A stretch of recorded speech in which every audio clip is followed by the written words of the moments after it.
was up on Chickapin Hill at the edge of the big woods. Old Brer Fox was powerful curious about the whereabouts of Brer Rabbit.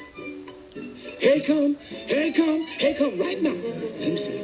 Oh, yes, the head. Gotta have the head. Gotta get the head right quick. Need about this much tar. Yes, just about this much. I expect this just about right for the head. That biggity old rabbit won't get away this time. No, sir. Gonna catch him sure. I'll catch him sure. That's what you said the last time before.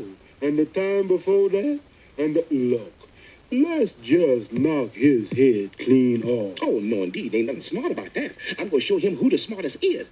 And the tar baby will do the rest. It's sure gonna fool him. Yes, sir. It's sure gonna fool him. It ain't gonna fool nobody. It ain't got no eyes. Eyes? Oh, yes, indeed, eyes. I'm glad I thought of that. Let me see now. Let me see, about just about this size. Now, let me see. Oh, yes, a nose, too. Got to have a nose. Need one of those very, very bad. Got to have a nose. This is sure gonna do the trick. Just looking more natural all the time. Well, it even begin to fool me. It ain't got no hair. Hair?